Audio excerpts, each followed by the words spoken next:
think for most climbers starting off, the method to improve your technique rather than your strength seems a lot more vague. It took me a few years to understand how to improve my technique, but I eventually discovered the way forward was constant curiosity and experimentation with climbing movement. I think Dave McLeod came up with a brilliant formula for technique, which he expressed as amount of moves done multiplied by the quality of thought and reflection put into each move. The thing beginner climbers do wrong is they don't analyze their falls at all.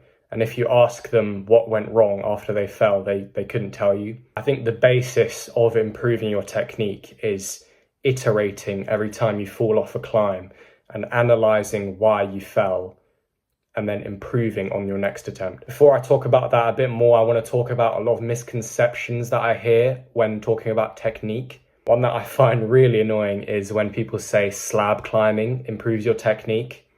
That's not correct. Slab climbing improves your slab climbing in the same way overhang climbing improves your overhang climbing. Some people have this weird belief that slab climbing is somehow some crazy remedy for footwork issues or technique in general, which just isn't the case. And if you get really good at slab, there's obviously going to be some carryover to other styles of climbing, but that improvement won't be as great in each respective style than if you actually focused on that style. Another thing some people seem to think is that technique drills are the #1 way to improve your technique.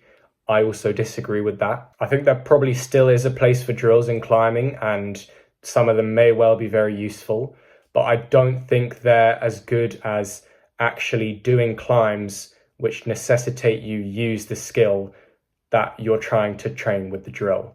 To give an example of a drill that I don't think is as useful as actual climbing is I've seen one where people use their heel on every foothold instead of their toe in an attempt to improve their heel hooking ability, which I think may help a bit, but I don't think it would be as useful as, for example, picking out 10 heel hook climbs which require heel hooks and consciously making an effort to do the moves which require heel hooks and improve on them.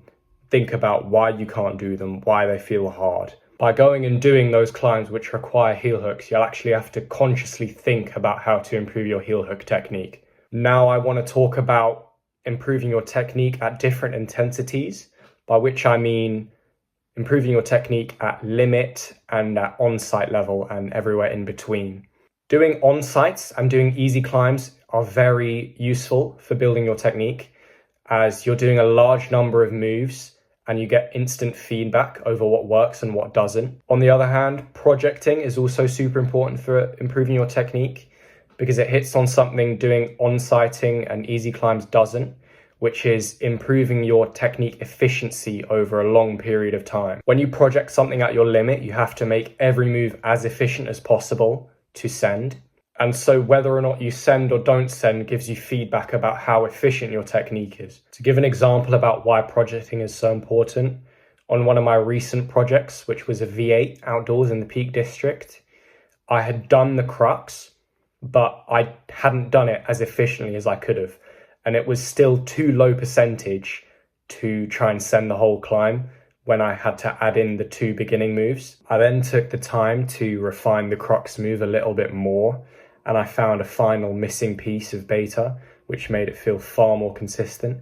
And then I basically sent it on the next go. And high-level climbers are constantly having to think about how to make their technique more efficient when doing really hard climbs over multiple sessions. Otherwise, they couldn't send at their limit. This is another reason why I think having a pyramid of climbs is so important. Not always doing super easy stuff and not always working at your limit grade, but having a pyramid.